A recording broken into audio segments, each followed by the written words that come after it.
This is Performance Anxiety on the Pantheon Podcast Network, and I am your host, Mark. And in an unusual turn of events here, this week I have doubleVee on the podcast, the entire band. So welcome both Allan and Barb Vest to the podcast. They're a duo with a very interesting past and a wonderful new EP. Allan was a musical late bloomer, while his wife Barb has it in her blood, literally. Her grandmother was a composer, and that led to a really beautiful project later on for Barb and Allan. And Barb's career started in radio, but not on the radio. And in a bizarre set of coincidences, the two of them met prior to being formally introduced in a few unconventional ways while Allan was in his previous band, Starlight Mints. But once they got together, the musical magic started. They have such a unique sound, and that's part of what's helped them master the art of sync. Their music has been in movies including Barnyard, Van Wilder 2, The Rise of Taj, Smiley Face, and The Art of Getting By. They've also made the cut for shows like Malcolm in the Middle, One Tree Hill, Californication, Gossip Girl, and Tim Burton's Wednesday. They've recently released their latest and possibly last EP, Periscope at Midnight, and it might be their best set of songs to date. The 6-song release is pure doubleVee. The sound is unmistakable. And submarines play a crucial part on the EP and in their entire discography. We debate whether or not you could do a cover of one of your own songs, and they also reveal a few opportunities that didn't work out. So go grab the album, buy it, stream it, get the limited run CD at doublevee.net. Follow them at doubleVee_band. Follow us at PerformanceANX. Grab our merch at performanceanx.threadless.com. Send money to ko-fi.com/performanceanxiety. And listen to the amazing things Barb and Allan Vest have done here on Performance Anxiety on the Pantheon Podcast Network. Hello, I'm Allan Vest. And this is Barb Vest, and we're here with Mark Shea of Performance Anxiety. Go check out our new EP, Periscope at Midnight. Coming out, or it is out. Oops. Ah! This is, no. We'll do it one more time. Okay, yeah, right. Hi, we're doubleVee. My name's Allan Vest. This is Barb Vest, and we are thrilled to be here with Mark Shea of Performance Anxiety. Check out our new EP, Periscope at Midnight. Available everywhere. Let's do that one more time. Is that okay? That's okay.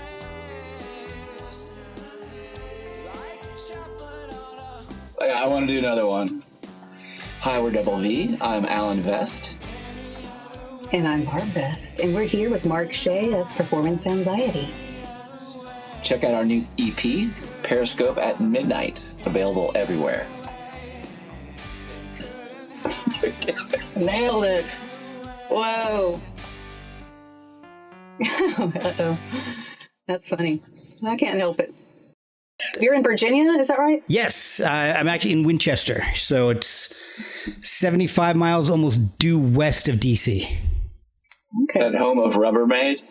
Yes, it is, and Patsy Cline.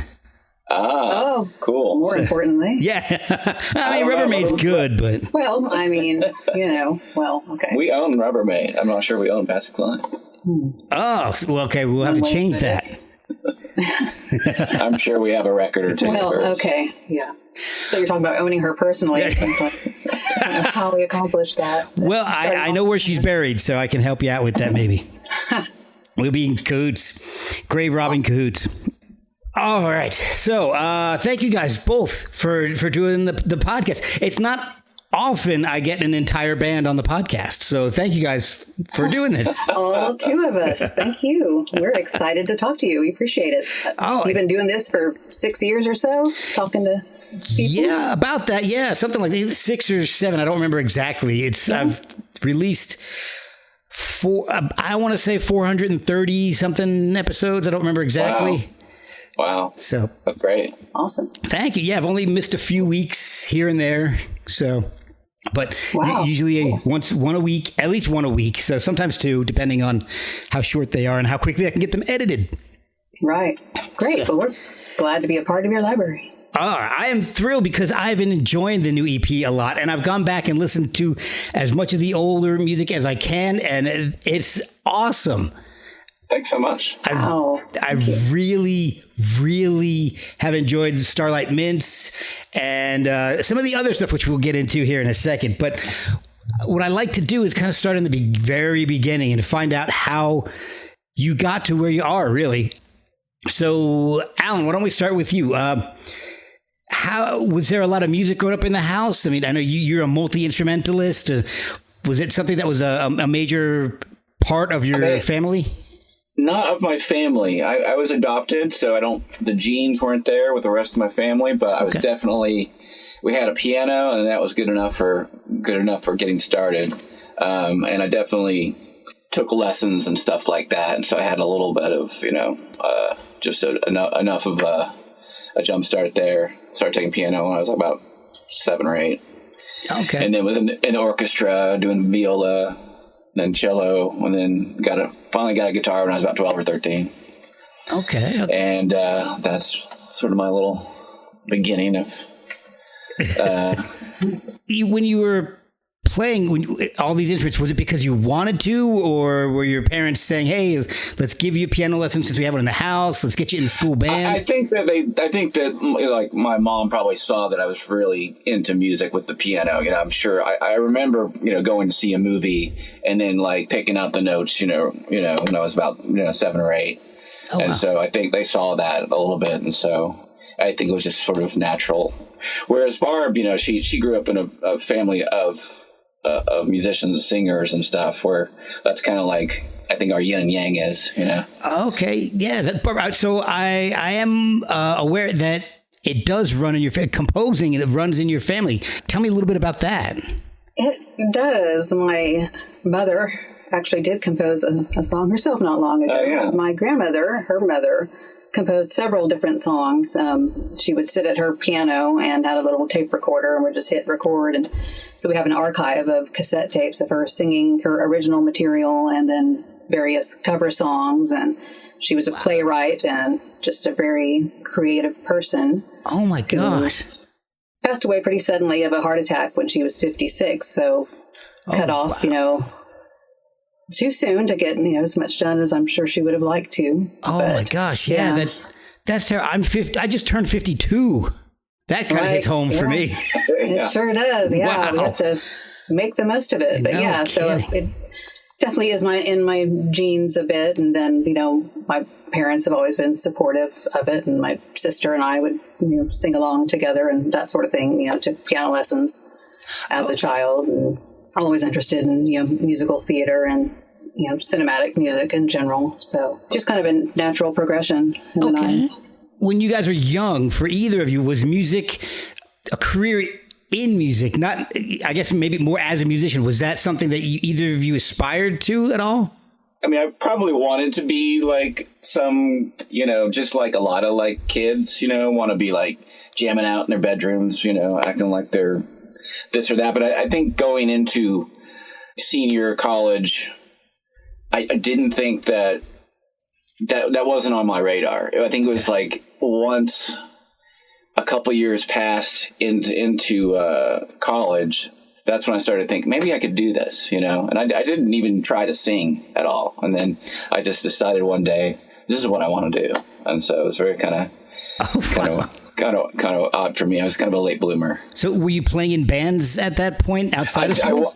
I was, I started playing in bands when I was probably about 19, 20, as a guitar player, strictly in backup singing a little bit. And then I kind of got the bug, got a 4-track cassette, which was just life-changing. So I sort of found my voice through recording myself and ideas and whatnot. Barb, what about you? Was being in a band something that you wanted to do growing up? Oh, I would fantasize about it quite a bit, but ultimately kind of had some, self-esteem and stage fright issues that kind of keep you from really being able to pursue that. And for a long time had the dream of owning my own radio station was, my main music focus, thinking I would, pick out the music and it would be great and all that. And you kind of grow up and realize you can't really afford to do that. Of course, now things have changed. Everybody can have a radio station. Yep. To a certain extent. So, but that was kind of my original passion. But in the back of my mind, I was in show choir and things in high school, junior high, and but terrible dancer. So it's like, I love musical theater. It was like, I couldn't ever actually. I think you're a great dancer. Well, no. It's like, no.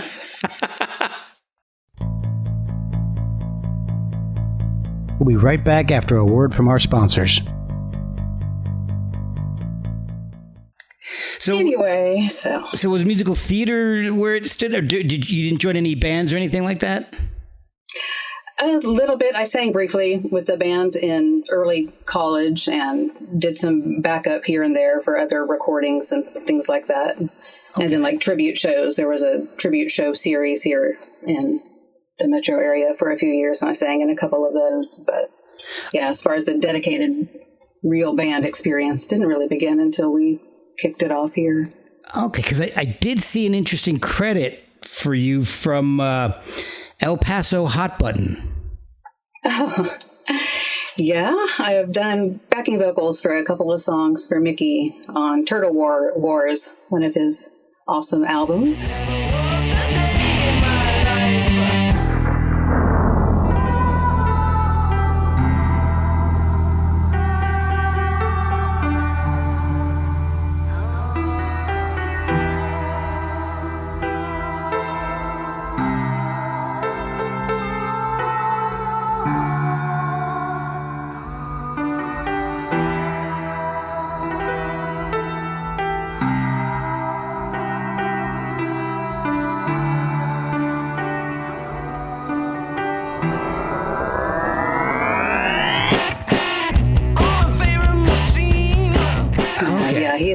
He's really cool. That was a one-man band project of his that he unfortunately doesn't do anymore because he's very busy with his filmmaking now.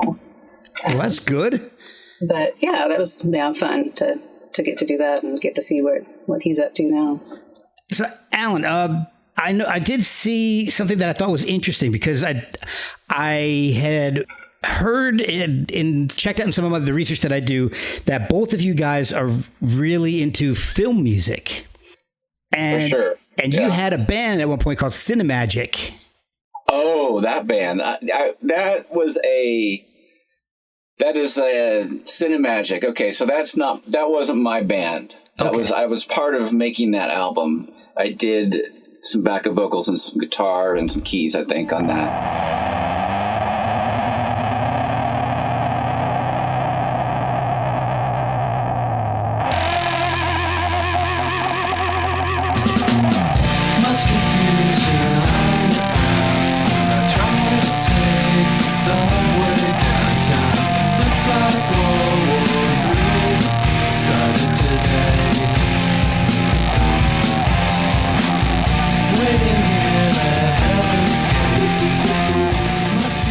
That's very interesting you brought that up. Randall Lacey was the main guy for that. That was like late 90s. Right, yeah. Because I did see that it eventually changed its name to Luxurious You. That was more me and Randy. Then after that, Starlight Mints sort of took off, and so that kind of ended, so. Okay, so you were in Starlight Mints around the same time. That was great. Yeah, correct, yeah. Oh, yeah. Okay. See, this is why I like to do this, because I like to get my timelines in order. Did you look at the credits for is it Cinemagic, right? Yes. I was looking at some of the credits and trying to listen to some of the music at the same time, so I believe that Cliff Spurlock was on that, and maybe Stephen Drose might have been played on that too, which both are members, or one ex-member of the Flaming Lips, one member of the Flaming Lips. Oh, okay, yeah. Yeah, so... Okay. I did see that in some of the information that I looked up for Starlight Mints, too, so that may be where that came from. Yeah. Okay. So, Starlight Mints... I found it so interesting because it wasn't. It's like a power pop sound, but it's not your typical guitar, bass, drums. I mean, you guys had. I hope not. No. I mean, you guys had some keyboards, cello, flute. This has a lot of stuff going on. It's great music. Yeah, thanks. Yeah, put a lot of work into the arrangements. That's sort of my forte is arrangements. So I noticed in Starlight Mints' discography that you did one of the things that I think that Rush kind of did. You had you had Submarine number 3. Then later on, you did Submarine number 2, which I know Rush had their Fear 4-part songs, and they did it backwards. They started at 4, then went to 3, 2, and then 1.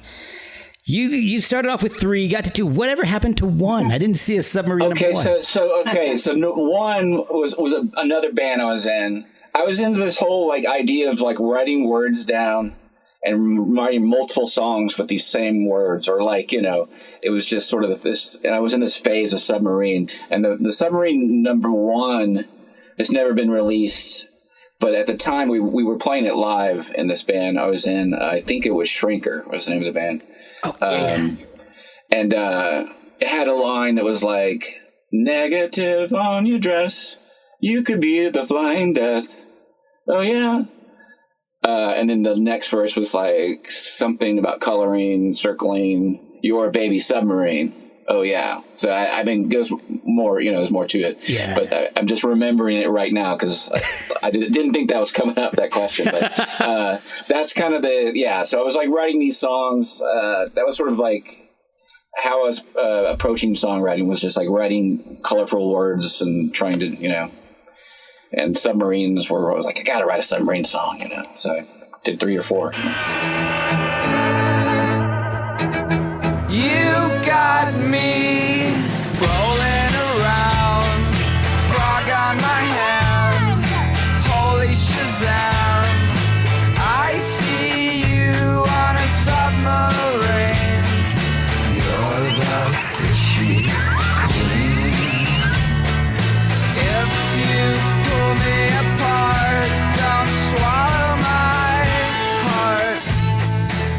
That's a really interesting approach. I like that. I not being a songwriter or musician in any way, shape, or form, that sounds like a fascinating approach to coming up with something to write about. Just a word that catches your ear, and all right, I'm gonna work on this for however many songs I need to get it out of my system. Yeah. And here we are years later. Yeah. Redoing. Right, 25 years later, this year. So The debut of that song. Right, yeah. So Barb, at this time, I believe, are you working in radio at this time? I think you went to college for broadcasting, right? Right. I got a broadcast journalism degree at OU and worked at KGOU, the NPR affiliate, while I was in school there. Okay.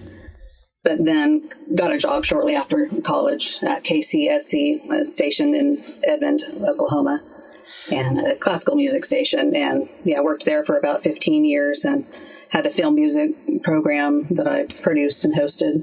That was there. Filmscapes, right?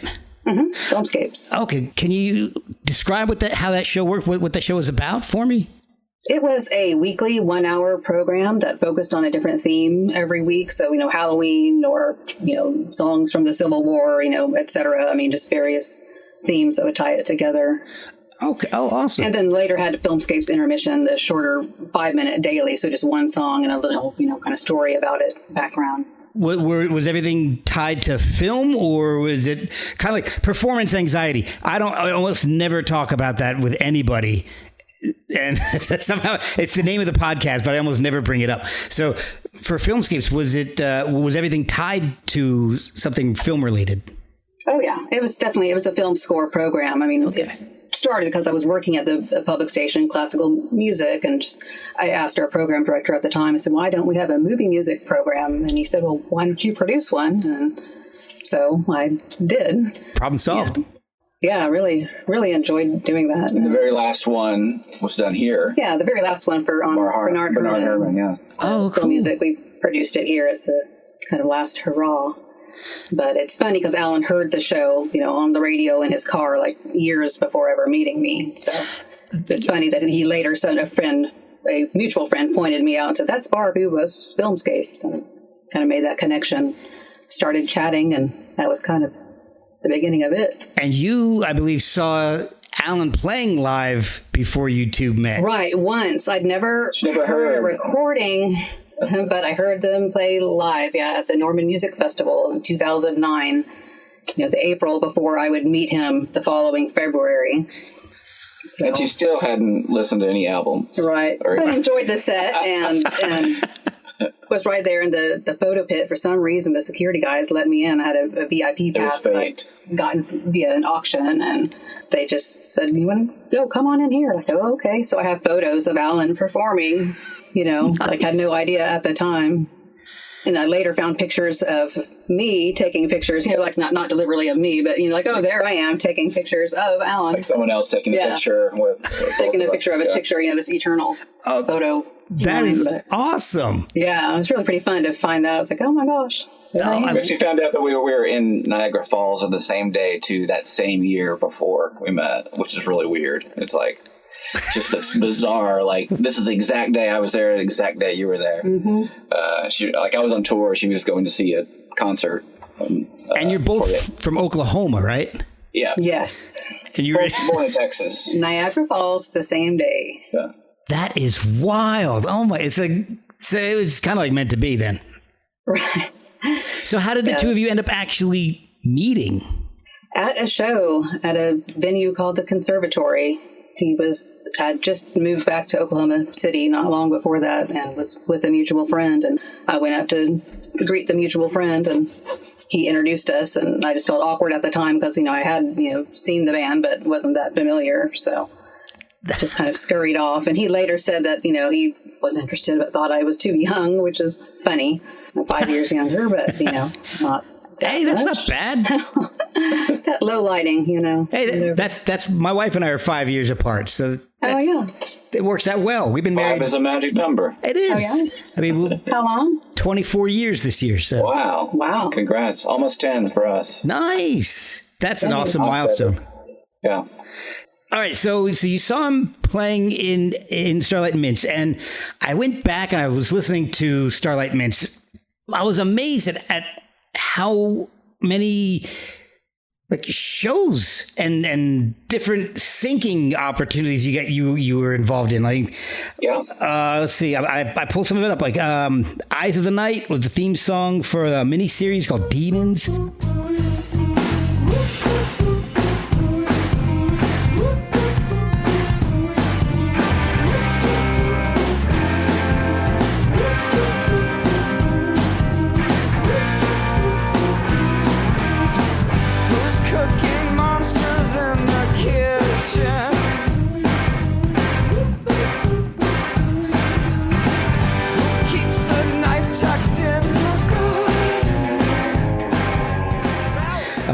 You've been in Malcolm in the Middle, One Tree Hill, Californication, Gossip Girls, movies like Barnyard, Van Wilder 2, Smiley Face, The Art of Getting By. That's amazing. We were just in Wednesday. That was all Starlight Mints placements. And we got a doubleVee song in Wednesday. And all of those are courtesy of the hard work of our music publisher. Bank Robber and Rough Trade Publishing. Oh, damn, I love Lyle. Shout out. Yeah, Lyle's great. Lyle's my buddy, man. They're gonna be down here at the Royal Arctic Institute's gonna be down. Tell them we said hello. I will. Yeah. I'll tell you a funny story real quick. I don't know if I'll keep this in the podcast or not, but I had Lyle on.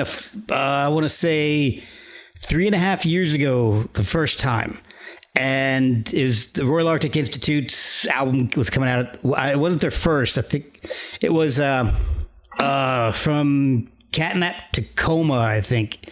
And we were just chatting away, and we were talking about Das Damen and how they did so many tribute albums. They were on, I don't know, 7, 8 tribute albums, something like that. And he said, yeah, we would do any tribute album anybody asked. We had just to get the name out there. And I said, I know, because you guys did one for the Ruddles, which is amazing. Oh, wow, really? Yeah, the Ruddles, it's a fake band. It's a band that didn't exist. So it's amazing that somebody thought about doing a tribute album to a fake band. It's brilliant. That's really fake. Yeah. So then we started talking, and we're like, has somebody ever done one for Spinal Tap?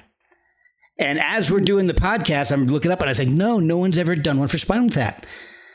I said, well, you know what? I'm going to do one for Spinal Tap. I'm going to go ask a whole bunch of podcast guests that I've had on and see if they want to record a Spinal Tap song, and we'll do it for charity, and we'll give the money away to a charity. And so he's like, I'll tell you what, if you do that, we'll be the first band on it. Royal Arctic Institute we'll do a song for you. Awesome. So that started 3.5 years later. The album's going to come out in September, and I've got almost 30 songs for it. Wow. Awesome. Spinal Tap is behind the whole thing. They love it. They've heard some of the songs. They may help promote it. They may not. We don't know. We'll see. We're still in touch with Bleecker Street about that. But they know about it, and they're happy to help out with it. And I've got just an unreal amount of people on it. I helped put together a super group, which is one of the coolest things that's ever happened in my life. That's super cool. One of the songs, Big Bottom, I've got like 4 basses on it, Wow. a drummer and a keyboardist. So it's got singing, and on one bass is Troy Sanders from Mastodon. Wow. The second bass is Justin Chancellor from Tool. The third bass is Scott Reeder from Caius. The fourth bass is Abby Travis from the Bangles and the Go-Go's. Drums is Kelly Scott from Failure. And keyboards is Rami Jaffe from the Foo Fighters. That's quite a lineup. Yeah. It's insane. I got to thank Kelly and Scott for getting just about everybody else involved in that, because I only know those 2 guys. So but I've got 27. I'll have 28, and if everything goes to plan, I should have my last 3 songs here by the end of the month, and I'll have 30 tracks. And the original soundtrack only had 11 songs on it.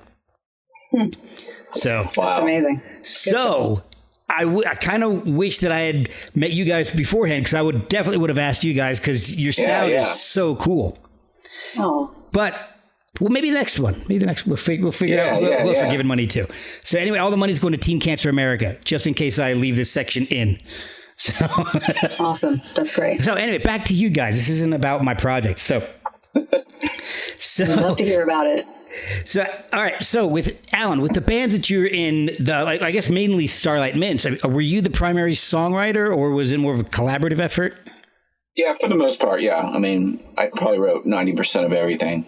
When you two met and got to know each other, did the relationship start off as a romantic relationship, or was it more like, hey, let's write some music together? It was a romantic relationship. Oh. Yeah, we pretty much had that spark and hit it off there. So, but we started. I mean, it was months later that we recorded our first song, which was a cover song as a holiday gift for family. But sweet.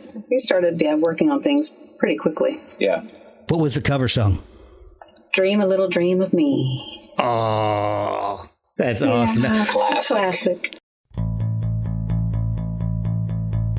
We'll be right back after a word from our sponsors. Now, I did hear about one amazing project that you've done, Barb, was to sing along with your grandmother. You had mentioned her tapes earlier. That is incredible. How did you guys, was that when you were doing the 2 of you together as doubleVee? No, that was again, really before the doubleVee. Probably a year into the relationship. Yeah, it was that first Christmas. Really, we got together in March, and for that first Christmas, I brought over all the cassette tapes, and we just started. Allan did this remastering on them and making them all sound a lot more crisp, because a lot of them were kind of muddy. And then we chose one that we would have me singing, harmonizing with her, and then Allan doing some guitar and orchestration stuff on it. So. Many years after she passed away, to get to harmonize and sing with my grandmother was really amazing. And then to get to share that with my family. That is incredible. And it was one of her original compositions? Mm-hmm. One of her originals. Here Comes Mary Emma. Oh, wow. Is the name of it. So. Oh, that is amazing. I heard that, and I wanted to bring that up just because I think that's incredible. I think that's such a special thing that I've never heard anybody have the ability to do that, and it's incredible. Well, nowadays, we could take, with stem splitting. I don't know if you know much about stem splitting, but you can take an audio track, and like if it's just one audio track that has piano and vocals, you could separate the vocals and separate the piano. And if we had the technology then, I would have used it now. So right, okay. Natalie Cole, Nat King Cole, the whole Unforgettable when they both sang, that kind of. idea, I guess. But. Okay, yeah. Oh, I didn't realize it was called stem splitting. That I'd heard of that because I see a whole bunch of videos like here. This is just David Lee Roth vocals only on this. It's a big thing now. Even like I don't know if you know much about like different DAWs, like digital audio workstations, but like Logic has a built-in one now. Like really? It's built into the latest upgrade. Oh my god! Which we don't even use. I don't have it, but I know about it. There's free tools. I mean, anybody I think, can rip apart any song they want to these days. So that's incredible. Oh my gosh! I was just listening to, for some dumb reason, I was just listening to "Should I Stay or Should I Go?" Just the vocals from the Clash. Yeah, and it's amazing. I mean, all the backup vocals are just insane. Really? I never thought about it until I heard it. Yeah. Oh wow! Is that something on YouTube? YouTube, yeah. Look it up on YouTube. Oh, if definitely. You're interested, so. How far? I guess maybe how long into your relationship was it before you two started writing together? And what was it? The holiday single thing that you guys did? Was that what kicked it off, or was there something else? Well, we had the song "Jack the Rider" was our first. Yeah, 2013 is when we released our first demo single. So really kind of 2012. I mean, a couple of years after we'd been together. Not even that, really. We started dabbling, and Allan just has multiple hard drives with, little snippets of ideas. And just, one in particular, just like the Jack the Rider melody, really. Just thought we'd want to develop that one, and it just kind of took off from there. Jack the Rider, Jack the Rider, Jack the Rider, Jack the Rider, Jack the Rider, Jack the Rider, Jack the Rider, Jack the Rider. Would you like to ride my bicycle to town? Say yeah, say yeah. Would you like to ride my bicycle tonight? Say yeah, oh say yeah. He told me once, he told me twice, he said And then the whole idea of having a world, specifically around this character. Yeah, just getting her feet wet into the idea of how, of production and how I work a little bit. And we just had a blast. So that album came out, about 4 years after that first single? Yeah. Right, yeah. Took a little bit, 2017. Yeah, the Moonlit Fables of Jack the Rider, which I think it's a fun album. I mean, it's Dangerous World is definitely my favorite off that. you better look both ways when you fake that frown. You gotta hold it down, 'cause it's a dangerous world. Yeah, it's a dangerous world. With your bottle-shaped brain and the telling of a story, you'll take to torpedoes like, ha, it's a dangerous world.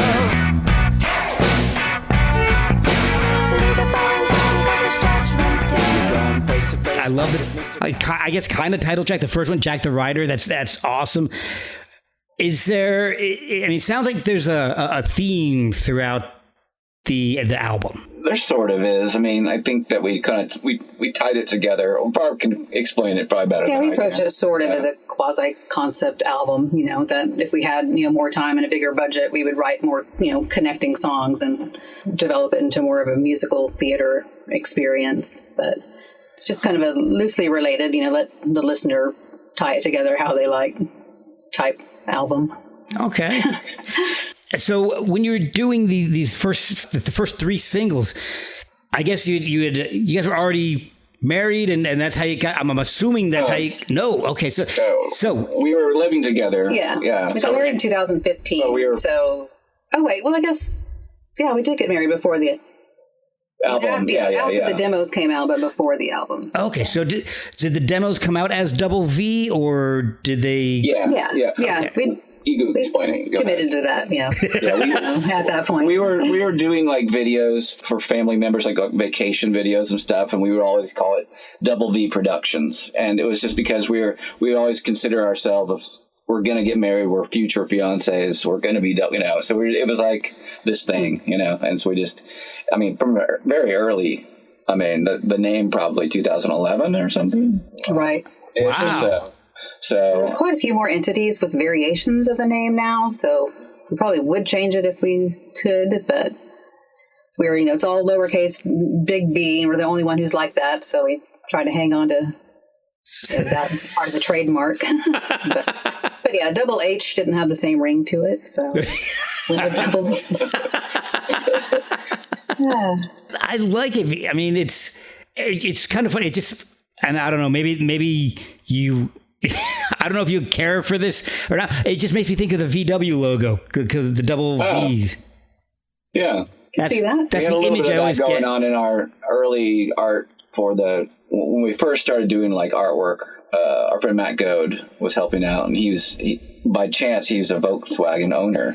So maybe that was why he was interested. Yeah, it's our early logo. And he also did like artwork for one of the Mints records. It was actually in the Starlight Mints at one point in time. Right, so. right. Shout out Matt Goad. Yeah, I'll tell you, Volkswagen owners get pretty intense especially about that logo. They'll put it on it. They're like Apple fanatics. Yeah. They'll put that stupid Apple everywhere. VW, same thing. It's insane. And deadheads steal your face. Yeah, yeah. I'm telling you. Anyway, all right. So doubleVee started out. Is it still basically just a studio entity? For now, it is. Yes. I mean, we have practiced as a 4-piece. And we're no longer doing that. It was a lot of fun.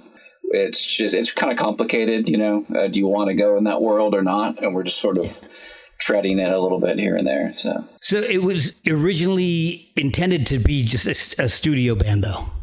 Originally, to a certain extent. I mean, we always envisioned a bigger stage show, but we actually started drawing a stage show, like a sketch of a possible stage setup, kind of.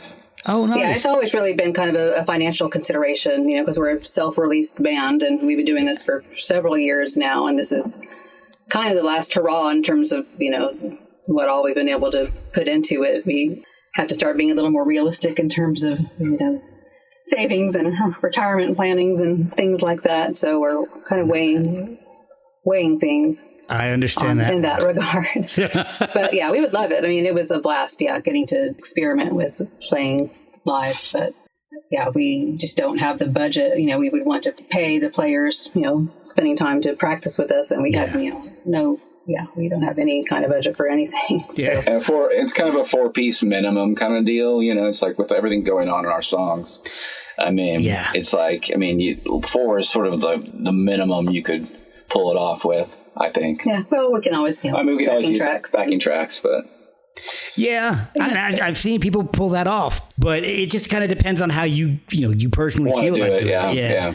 And then because your instrumentation on these songs is incredible, and it's I can definitely understand what you're saying about needing several more people to pull off without having backing tracks. It's not every song, but some song, Yeah, some of them have a lot going on. So after the first album, there's an EP. Now there's one of the songs is in a video game. Is it written specifically for the game, or it was great timing. It was Beyond Blue, an aquatic, discovery game. They needed songs that were, aquatic focused, and I guess that's kind of our specialty at this point. And we had a song called Last Castaways, and our friendship, we are friends with wonderful Karen Rockman, and she's a music supervisor. And she at the time just asked, do we have something that might work? And she loved it and passed it on to them and just ended up working out. We'll find devotion to dismantle oceans. We'll be the last castaways.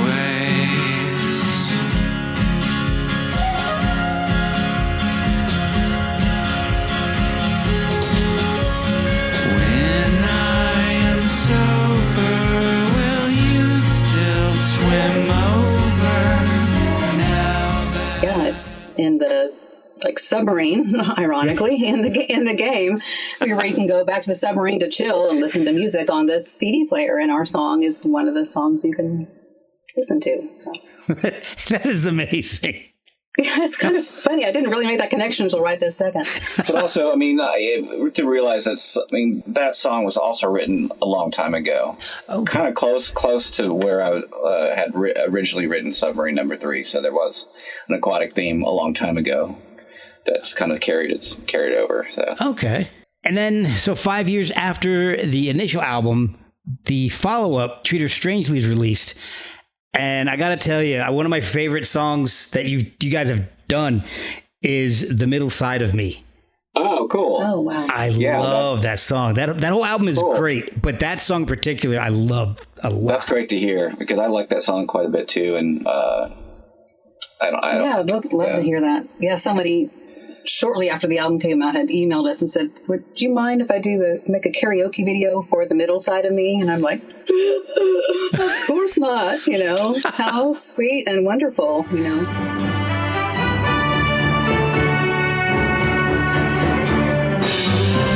I doubt we'd ever know if we tested every door. It doesn't really feel like it's clever anymore. And just because you know how much it stings, you're never gonna see the middle side of me.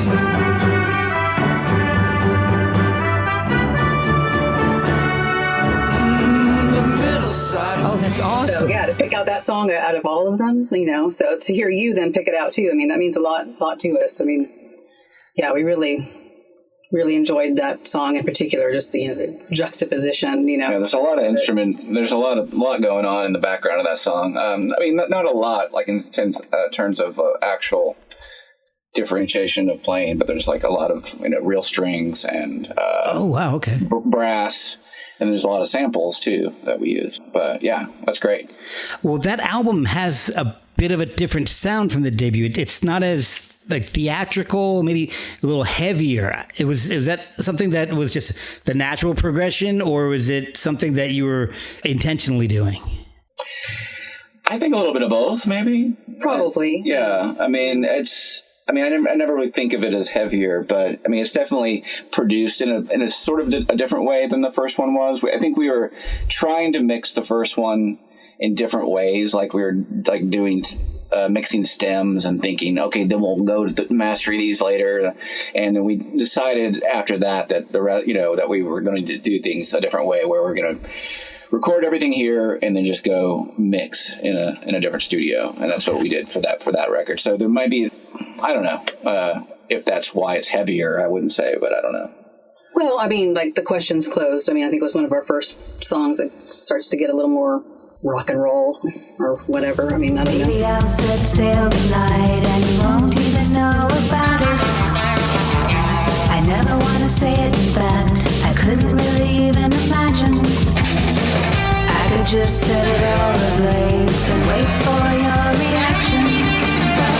It doesn't matter anymore what you meant that night when you said another loves you more. Yeah, maybe that's a better way of saying it. It's definitely, well, I guess it's less theatrical, but it's I don't know. Less tongue in cheek, maybe. Maybe, yeah. Yeah. Because I don't want to say it's it sounds more serious or more intense. It's just I can't think of the right word. And I've been trying to figure that out all day because I was writing all my notes instead of doing my job at work today. So. Oh. Yeah, it probably does have a little bit of a different sound. I think we've progressed a little bit over the years. So, is this around the time when you had the song on Wednesday? Because I thought that was really interesting that you guys have such a love of film music, and then one of your songs ended up in a Tim Burton movie, right? Series. Yeah. So excited and so grateful for that to work out. That Your Love Is It Real, one of our songs there, we'd known there was interest in it and agreed to the terms and all that, but then it was months of not hearing anything. So you just assume, it was great to be considered and all that, and then to get the email that yes, it's completely in. Wow. It was amazing, and we really needed good news at that time. So it was amazing to get it, and then to get to watch it, a few weeks later. And oh, that's cool. And really, really excited to be a part of Tim Burton's world at all. It's just blows us away. You did your best to keep our photos with captions like coming attractions. to a carnival fair.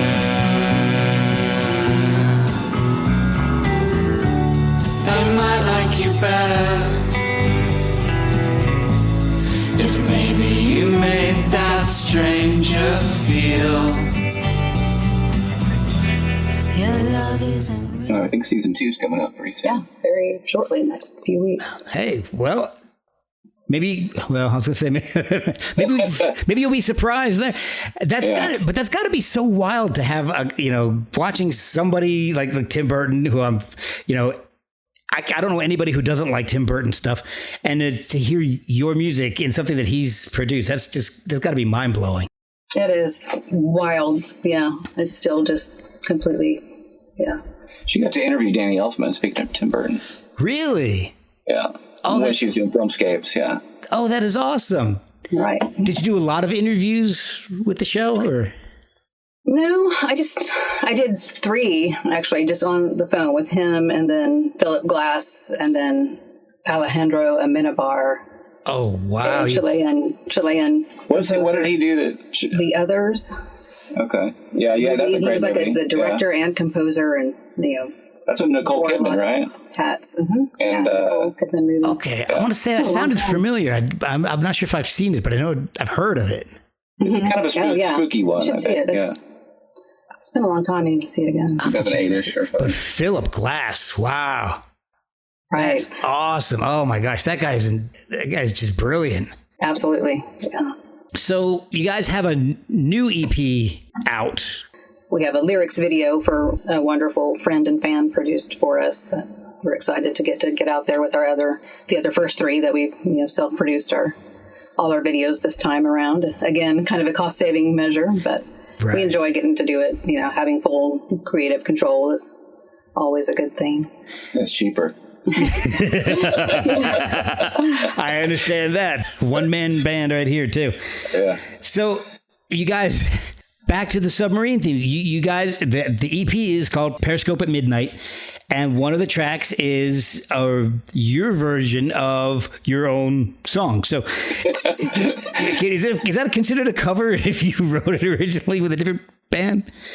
I don't think so. It's sort of reimagining, Yeah. I mean, a different song. It's kind of like, I think I've gotten better as being a producer over the years and producing with Barb over the years. And so it was kind of came naturally, like, hey, this song was originally a 2-minute song. It had a verse and a chorus and another chorus, or 2 verses. Yeah, two it always choruses. kind of just ended, and I always thought it needed to be a little longer. So to get to come back with kind of a response verse was fun. What we do in the school of Neptune, I'm guessing your eyes hold a clue. What can we do in a pool made for 2? Let's turn on the jets and see.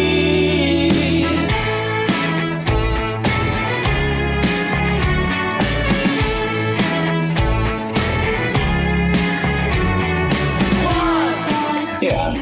So it all worked out, put a bridge on it. Pretty cool bridge, I think.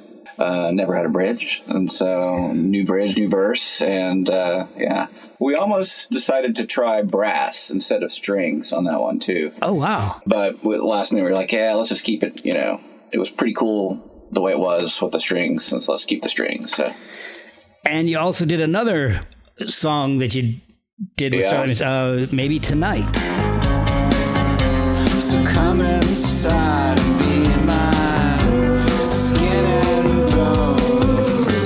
I just want the world to see what's inside of me.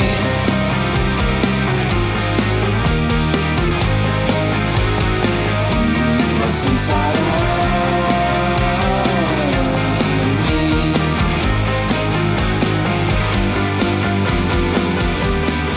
What was it about that song that made you want to redo it? The piano melody for me, I've just always loved that. I just thought it'd be fun to play in the first place, and just thought it was a good song that deserved to have a second shot at it, maybe a new version. So it's very similar.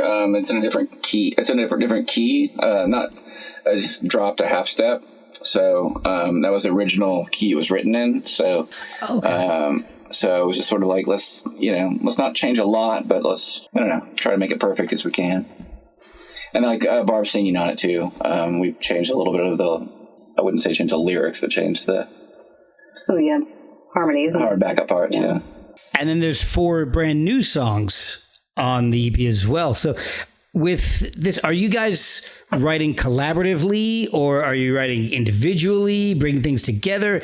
Is there a writing process for you guys? Most of the songs start with Allan's snippets of ideas. We could spend, probably 100 years, without doing anything new, just based on those. So a lot of them are based on older ideas, and then it just varies. But Everyone's Lonely Under the Sea, he had like a 45-second just kind of musical idea that I then took. A newer idea too. Yeah, a newer idea that I then wrote the melody and lyrics for it, and had the bridge in my head how we should do it, and ended up being pretty close to how I'd envisioned it. So that was the last song on the album. So And it's also my favorite on the album.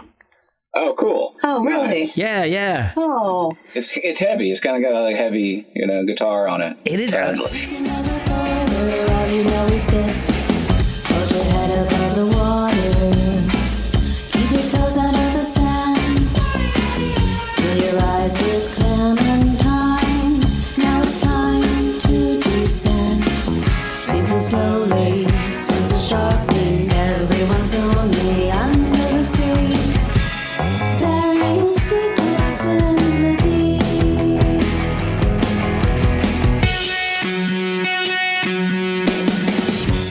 It's detuned like a whole step, at least a whole step. Oh, wow. Because while we were working on it, I was teaching. I only teach one now, but 2 teenagers, brothers, and they were into, what is it, Queens of the Stone Age. Oh. And so I just happened to have that tuning, and I was like, this might be kind of cool for this song, and it was like, yeah, that's cool, so it all worked out. Oh, that's awesome. Queens is amazing. Quick aside, on my Spinal Tap thing, I've got Alan Johannes from Queens of the Stone Age. Oh, cool. awesome. He does a weird psychedelic folk version of Sex Farm. Oh, wow. I need to watch the movie. It's been a long time. Oh, it was out this past weekend back in the theaters for 3 days. Yeah. Oh, So I went to go see it again. It was oh gosh. Yeah, it's been I don't know if we've even watched it together, have we? Spinal Tap. I don't think so. We need to, because we're big fans of all all those movies. Oh yeah, everything those guys did, especially Christopher. I love Christopher Guest. It's incredible. And if you have it on Blu-ray, or if you can get it on Blu-ray instead of all these streaming services, it's amazing because they have the director's commentary on. Oh, I love that. Yeah, they do it as the members of Spinal Tap. Yeah, it's incredible. It's funnier. It's one of the only movies I can say that's funnier with the director commentary on. Tropic Thunder is another one. Oh, really? That's a really good one to do the DVD with the commentary, because the guy doesn't go out of character. You know what I'm talking about? He does. He stays in character. So I love it when they do that. That's amazing. Yeah. So all right. So Barb, were you writing lyrics and music before doubleVee, or is this what really kind of kicked off your songwriting? I'd say it kicked it off. I mean, I wrote poetry and short stories, and dabbled a little bit in music here and there, but not too seriously, too focused until Allan and I got together. She was born to do it, though. She's like, I was not born to write lyrics. I think she was. Well, I love everything that particularly the second album and this new EP. They're just, to me, amazing. They're my favorite out of your discography. That second album and the new EP are just, I can go back and listen to those over and over again. Cool. Who else is playing on the album? I know there's a few other people besides just the two of you this time. Well, Brent Williams is playing violin, I think, on Submarine Number 3V. And that's it for strings. Okay. Usually we have a lot of strings. He's played in the past with us and with Starlight Mints but recordings. And then Christy Wands played trumpet on Natural Selection. A splinter in the rain.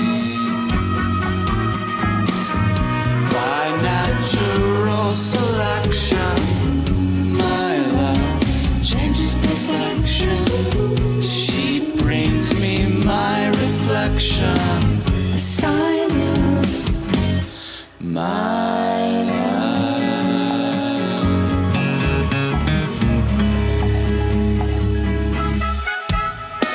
My love,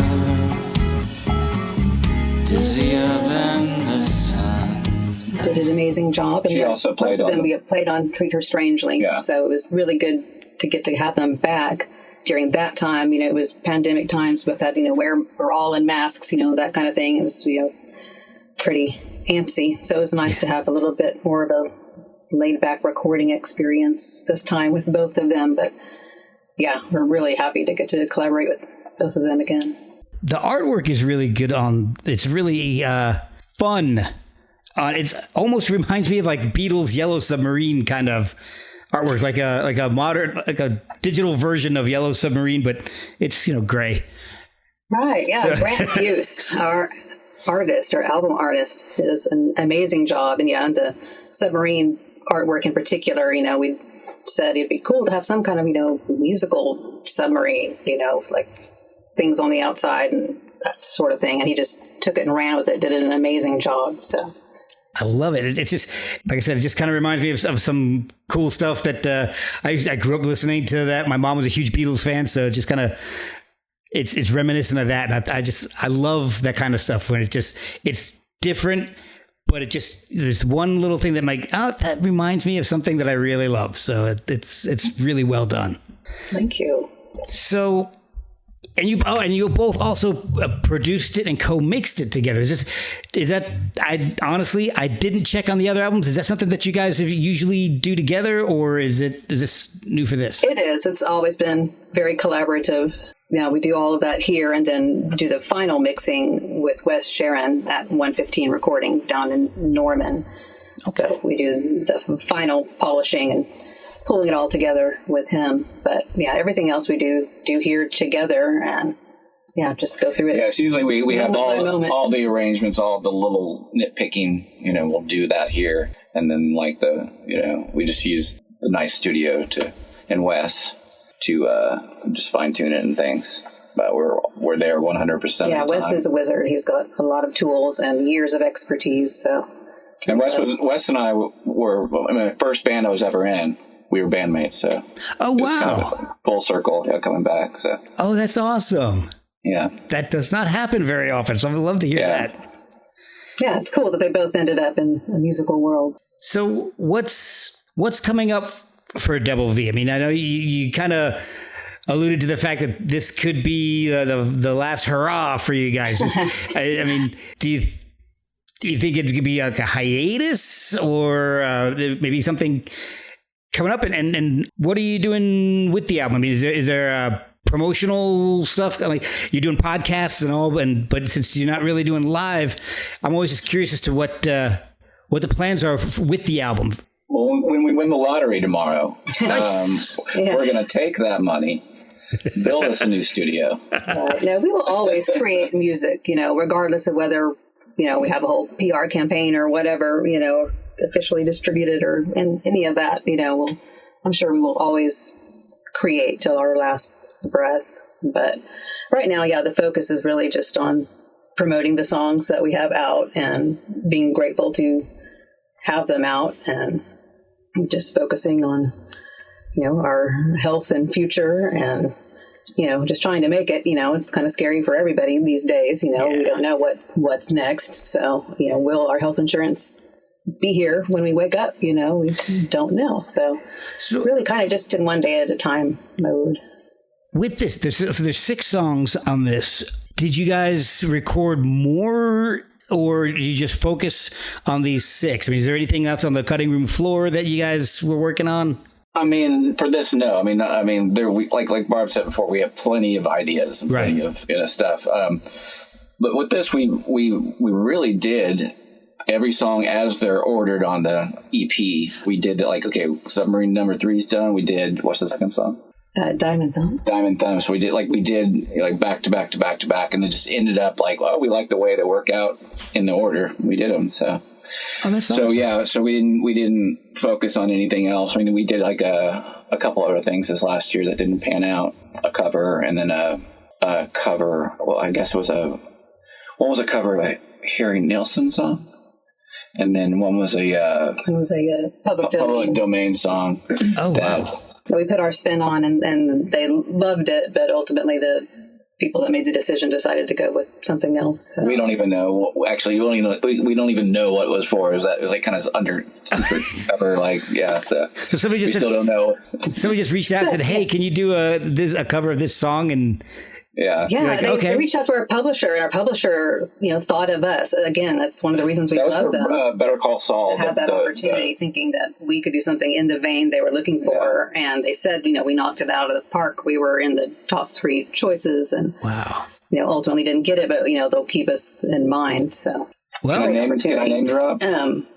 Well, and then that we did go ahead and fully produce and mastered that one, so that it can be used or potentially the public domain one, yeah. Right. Okay. The Harry Nilsson was for, can I say? Yeah.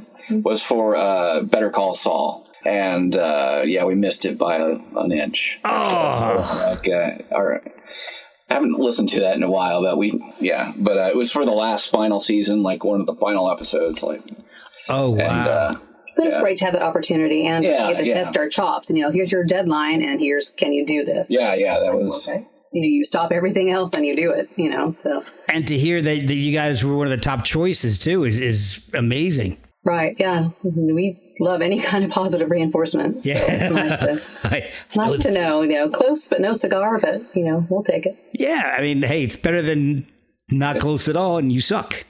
Right. So, this wasn't what I was looking for at all. Yeah, it's hard. I mean, it's kind of like, the competition, like, and back... Yeah, I've had a couple opportunities to do some other things, like for other companies I'm not going to name, but like real close, like we should have, yeah, we've had several near misses. Yeah, we're grateful when something hits. Well, you guys get so close, it's one of them will hit. One of them will, for sure. You never know. Anything from the past could... Appreciate your positive thoughts. Well, I'm just going off of what I've heard, and you guys have a unique sound that is awesome. And I've been loving the past albums. I love this EP. And where can people find it? How can they pick it up and listen to it themselves? It's available everywhere streaming. And then we have a limited edition hand-numbered CD available via our website store, doubleVee.net. Oh, nice. So, and we have a YouTube channel with all of our videos and things. Excellent. Please and check us out. Is there a social media presence for you guys, or people can Facebook and Instagram are our 2 at the moment. We are needing to start a Blue Sky, just haven't yet. But those 2 are up and running. So, yes, please. And the the EP is Periscope at Midnight. Again, I love the submarine references. They're everywhere. They sure are. I'm glad it's a hit with you. We appreciate it. At least me. Well, you're an incredible photographer, by the way. Oh, thank you. I've checked out some of your work and just, blown away. Sure. Your use of light and just, I appreciate very gifted. It. See, you guys should come play live somewhere, and I'll shoot the show, and then we'll all blow up together. All right. That sounds like a date to me. All right. Awesome.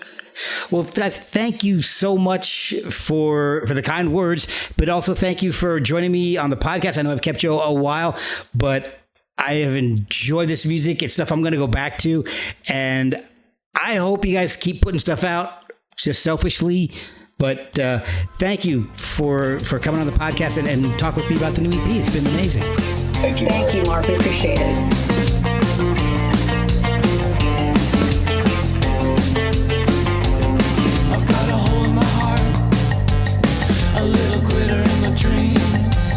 A bit of hope from when you wrote, let's turn the lights out. It came to you, it came to me, when wide awake and fast asleep.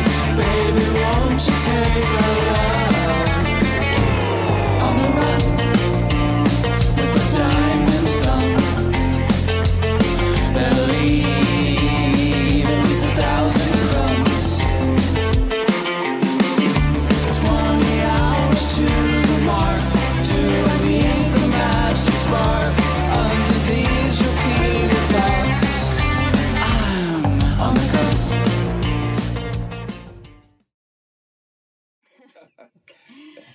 Allan, you got that? You got me. So you got like I'm Barb Vest, and And this is Allan Vest. and you're listening to.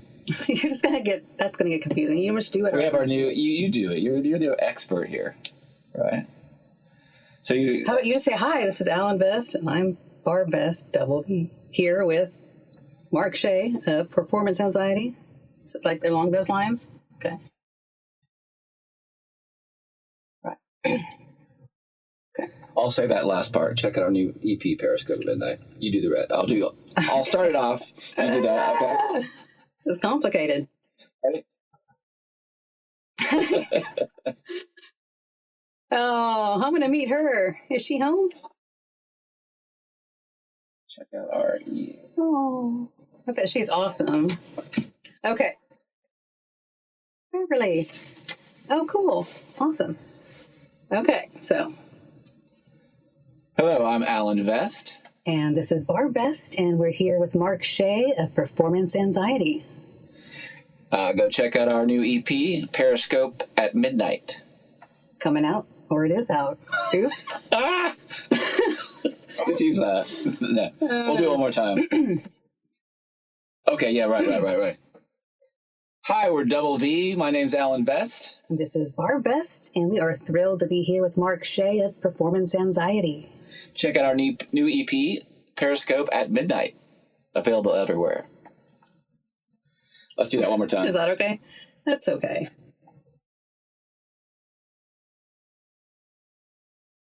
I want to do another one. Hi, we're doubleVee. I'm Allan Vest. And I'm Barb Vest, and we're here with Mark Shea of Performance Anxiety. Check out our new EP, Periscope at Midnight. Available everywhere. Nailed it. Whoa. Uh-oh. That's funny. I can't help it.